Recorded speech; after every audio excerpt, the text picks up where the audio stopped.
Terima kasih Anda kembali bersama kami di Metro TV. Pelaksanaan pemilihan umum kerap dihadapkan dengan masifnya informasi di media sosial. Seperti halnya pada pilkada, informasi palsu ataupun hoax yang terus menyebar. Dari hasil temuan masyarakat anti fitnah Indonesia Mavindo, sempat beredar video dengan narasi Pramono Anung gusur warga nggak masalah. Yang penting kebijakan jalan pada bulan Oktober oleh salah satu akun di media sosial TikTok.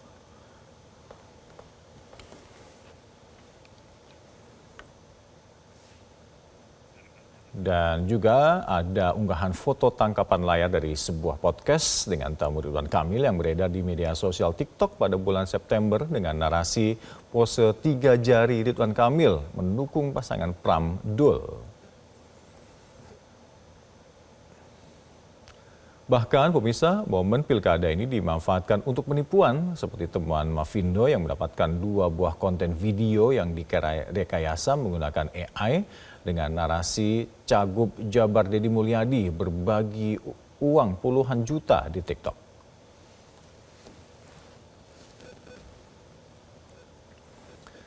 Pemirsa, dengan banyaknya informasi yang beredar, masyarakat pemilih pun harus benar-benar bisa memilih dan memilah mana informasi yang benar dan yang palsu atau hoax. Diperlukan peran media baik konvensional ataupun jenis media lainnya yang bisa konsisten untuk mengecek informasi yang beredar luas.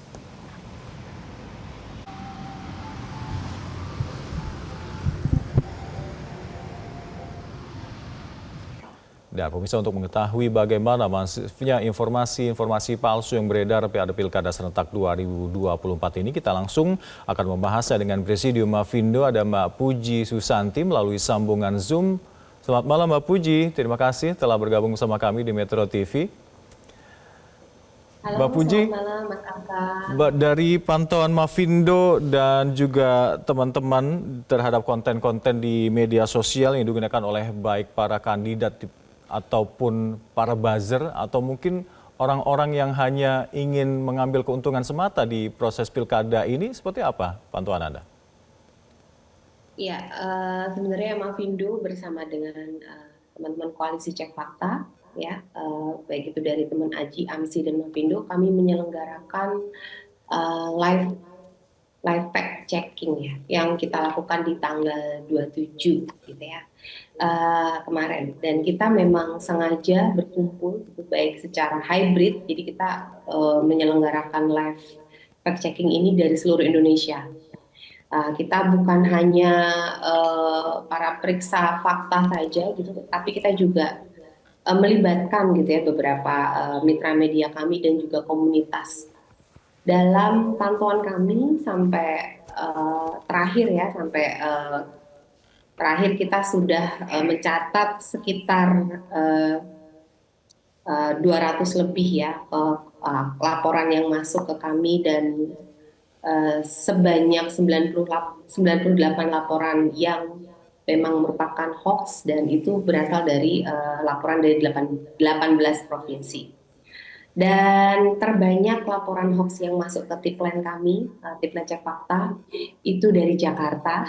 Kemudian yang kedua itu dari Sumatera Utara, dan yang ketiga dari Sumatera Barat. Kami sebenarnya juga memindai gitu ya beberapa laporan-laporan hoax ini rata-rata dari beberapa platform media digital atau media sosial yang kali ini kita temukan di pilkada kali ini. Cukup beragam gitu ya, dari berbagai platform ada semua. Dan tentu saja ketika kita melakukan live check ini, kita bisa dibilang melakukan kerja kolaboratif gitu ya. Kita kemudian melakukan periksa fakta. Pertama kita lakukan monitoring terlebih dahulu, tentu saja. Apapun konten yang ditemukan oleh teman-teman monitor ini dikumpulkan gitu, dan kita pilah-pilah gitu ya dari tier 1, tier 2, terutama terkait dengan mana yang harus duluan untuk dilakukan klarifikasi atau dibang. Ketika kami sudah melakukan filtering itu, kita saring dan kemudian diambil gitu ya bersama dengan para periksa fakta untuk dilakukan yang namanya proses debunking. Kemudian ada editor juga di dalamnya yang mengatur gitu ya, dan mengedit dan juga merapikan gitu, karena tentu saja proses periksa fakta itu bukan cuma bagaimana kita membongkar, tapi juga bagaimana kita menyajikan ini berita hoax, dari mana sumbernya, metodenya apa gitu, dan kita juga menyampaikan fakta sebenarnya seperti apa. Karena kita tahu ya, kemarin di pilkada baru saja yang kita selenggarakan ini sangat banyak sekali laporan-laporan itu, dan sebagian diantaranya memang hoax gitu, dan sebagian diantaranya memang adanya kebenaran dari video atau konten tersebut, atau bisa dibilang benar gitu.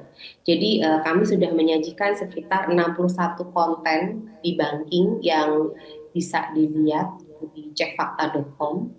Dan juga di antara 61 konten tersebut, 10 di antaranya kami juga sajikan di media sosial kami. Baik, jadi ini masyarakat luas, masyarakat umum pun bisa melaporkan berita-berita yang disinyalir hoax ini juga, Mbak ya?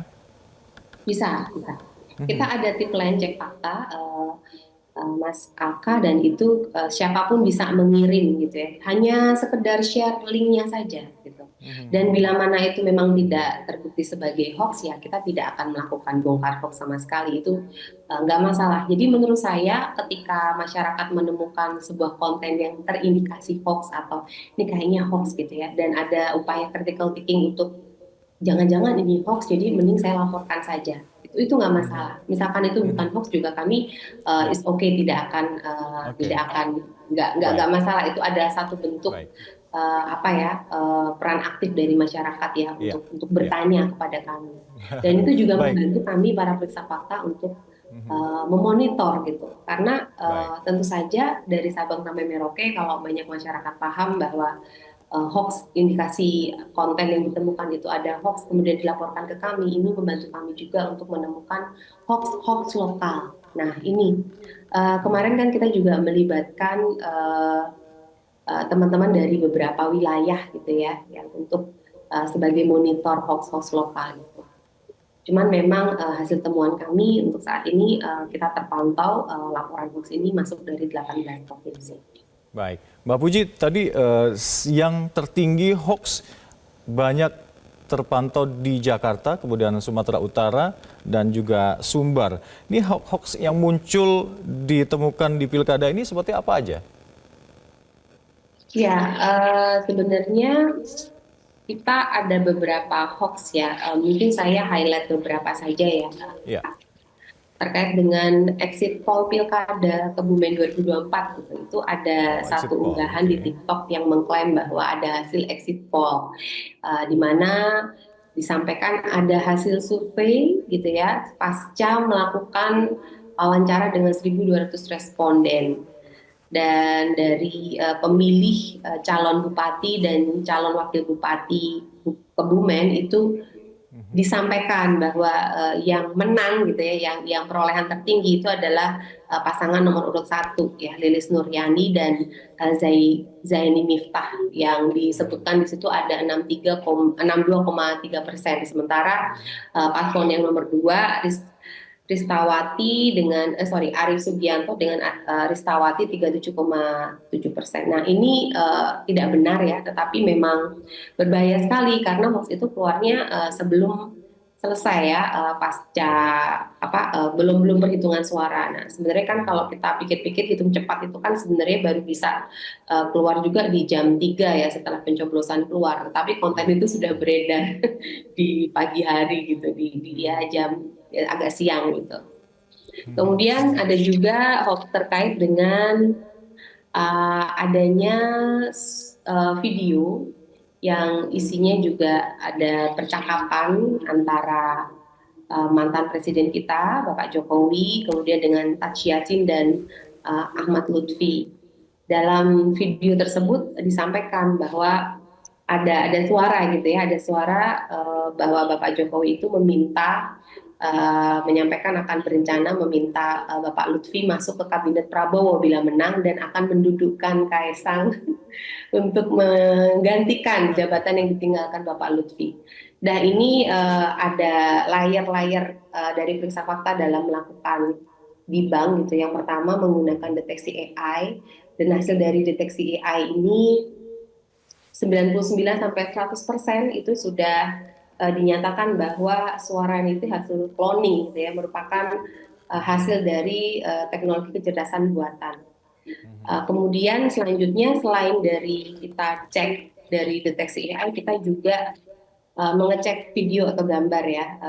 Dan itu sebenarnya gambar yang diambil dari awal itu merupakan editan atau foto yang sebenarnya pernah diunggah oleh Bapak Lutfi itu di akun pribadinya, yang diunggah di tanggal kurang lebih tanggal 4 November Iya, 2024.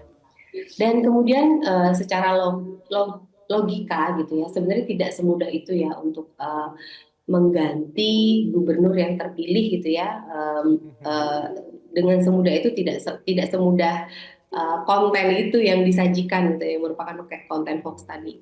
Kalau kita melansir ya, kita cek aja undang-undangnya di tahun Undang-Undang Nomor 24 tahun 2014 gitu tentang pemerintahan daerah. Presiden kan tidak bisa ya meminta atau memutuskan untuk memberhentikan gubernur gitu, dan Iya, sebenarnya ada banyak betul. syarat serta tahapan-tahapan yang harus dijalankan. Mhm. Baik. Pun demikian ketika gubernur yang terpilih itu kemudian menyatakan mengundurkan diri dengan inisiatif sendiri, itu juga tidak mudah karena juga Mhm. sudah ada aturan di Undang-Undang Iya. 173 ayat 2 UU Nomor 10 2016 yang menyatakan bahwa bila gubernur berhenti atas permintaan sendiri, maka sebenarnya juga selanjutnya gitu ya, DPRD ini bisa mengusulkan untuk mengangkat wakil gubernur. Dan Baik.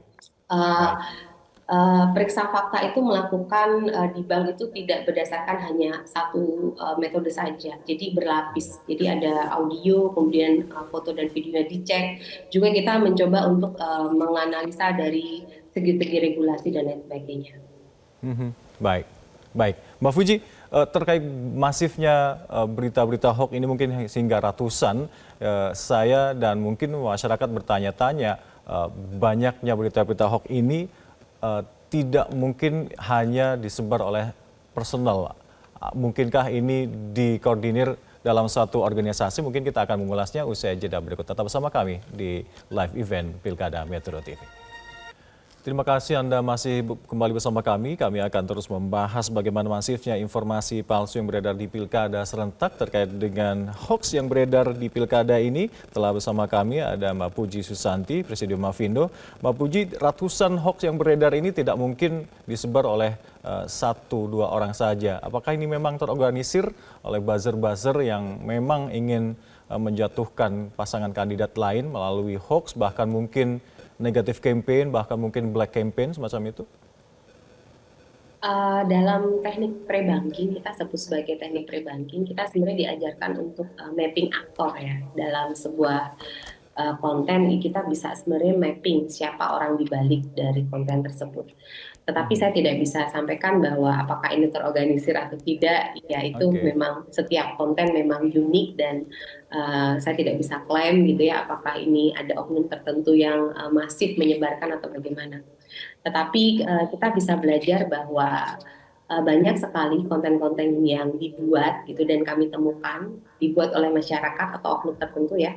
Yang kami temukan itu rata-rata itu adalah memang dibuat oleh akun-akun yang ya dalam tanda kutip memang dibuat secara anonim gitu ya, dan memang Mhm. akun-akun tersebut juga akun yang ya isinya isinya kurang lebih adalah konten yang tidak bagus ya, yang tidak Mhm. berniat baik gitu. Itu perlu kita telusuri lebih jauh sih, Mas Alka. Mhm. Baik, Mbak Fuji, banyaknya konten-konten negatif ini yang tidak baik untuk iklim demokrasi karena ini memang beredar banyak di iklim pilkada serentak ini. Anda melihat apa yang bisa dilakukan oleh pemerintah? Sejauh ini sebenarnya kita cek saja ya supaya regulasi pemerintah sudah ada sebenarnya ya dalam mencoba untuk memberikan warning gitu ya kepada masyarakat bahwa menyebarkan hoax itu berdampak. pada kasus hukum dan lain sebagainya. Tetapi kita Ya, bisa cek ya bahwa dari penyelenggara pemilu maupun pengawas pemilu sudah cukup baik. Mungkin memang harus terus diimprove gitu ya. Barangkali dari penyelenggara pemerintah maupun Bawaslu perlu banyak lagi memperbanyak memproduksi konten-konten atau mungkin informasi-informasi yang berkaitan dengan penyelenggaraan pemilu atau pilkada. Kalau dalam konteks ini tentu saja pilkada. Yang perlu dipahami diantaranya adalah bagaimana kampanye, bagaimana proses pencoblosan yang benar. Karena kalau kita cek dari beberapa laporan hoax yang masuk diantaranya adalah laporan orang memvideokan di TPS mencoblos itu kan iya, sebenarnya juga iya. sudah pelanggaran ya. Tapi buktinya banyak masyarakat yang tidak tahu bahwa itu tidak benar atau tetap dilakukan oleh masyarakat. Kemudian informasi ini kan sebenarnya yang diberikan kepada pemerintah gitu ya, kepada masyarakat. Ini kan sebenarnya upaya pre-banking. Kenapa upaya pre-banking itu bukan hanya memberitahu alur-alur kampanye, kemudian apa yang seharusnya dilakukan, kemudian proses-proses dan tahapan penghitungan suara, tetapi juga bagaimana kita menyadarkan publik gitu atau masyarakat bahwa mereka harus memahami hoax itu semudah itu untuk dibuat.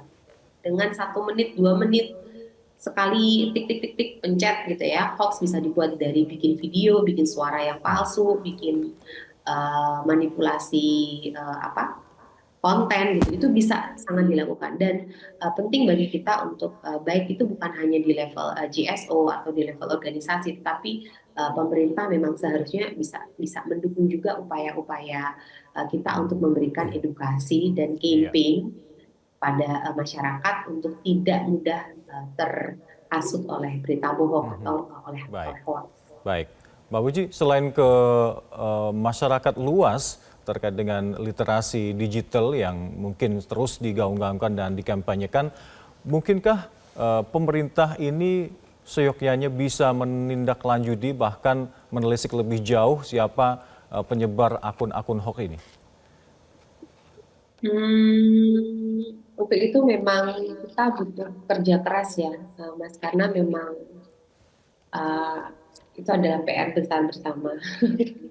Terutama kita sebenarnya sudah ada regulasi yang sudah pemerintah buat ya terkait dengan UU ITE nomor 19 2016 yang merupakan perubahan dari UU nomor 11 2008 terkait bagaimana penindakan kasus penyebaran hoax. Toh pada kenyataannya ada undang-undang itu pun sebenarnya masih banyak ya pelaku penyebaran hoax. Untuk kita melakukan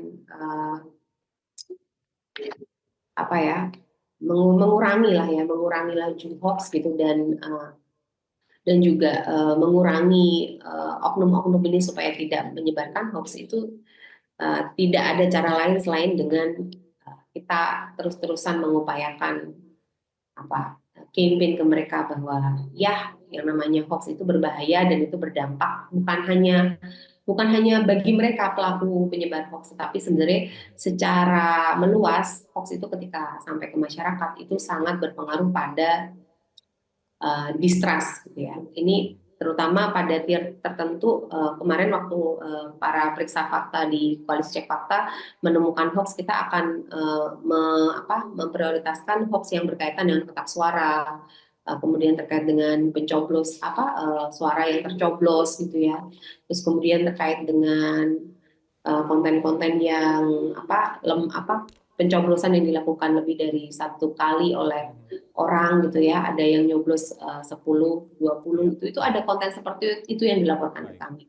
Nah inilah yang memang harus kita waspadai. Jadi tidak bisa kita dari sisi pemerintah saja, tentu saja mencoba untuk merepresi masyarakatnya, tetapi kita juga harus ada upaya untuk mengajak, mengedukasi. Penting sekali upaya untuk mengedukasi karena ini bukan soal pelaku yang harus dihilangkan gitu ya atau harus ditangkap, bukan, tapi juga bagaimana supaya masyarakat ketika mendapatkan berita hoax atau konten hoax itu mereka lebih waspada, ada critical behavior yang sudah menjadi template behavior bagi masyarakat, sehingga percuma gitu, percuma adanya hoax itu percuma, tidak akan mengakibatkan distrust, tidak akan mengakibatkan kepercayaan eh, masyarakat itu penting sekali ya dalam penyelenggaraan pilkada ini, terutama nih ketika masyarakat itu sudah terpapar hoax ya, itu bahayanya adalah begitu hasil pemungutan suara keluar dan tidak sesuai ekspektasi, itu mudah sekali untuk memicu kericuhan. Iya. Mbak Puji, sudahkah Mavindo dan mungkin teman-teman komunitas fact checking ini diajak oleh pemerintah untuk mengedukasi bahkan mungkin memberikan literasi digital yang lebih bagi masyarakat agar waspada menggunakan sosmed dan mungkin lebih memilih informasi yang ada di sosmed? Oh ya, sudah Mas.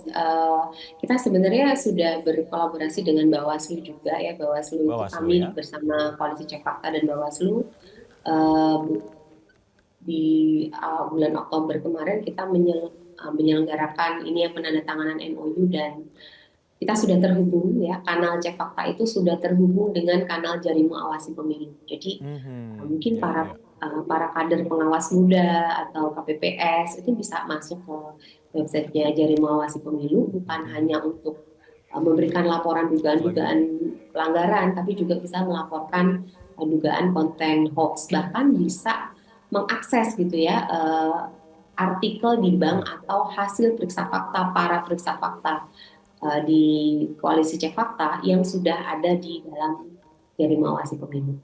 Pun kita juga sebenarnya sudah berkolaborasi dengan uh, berbagai pihak, diantaranya juga Komindiki atau sebelumnya dalam Kominfo.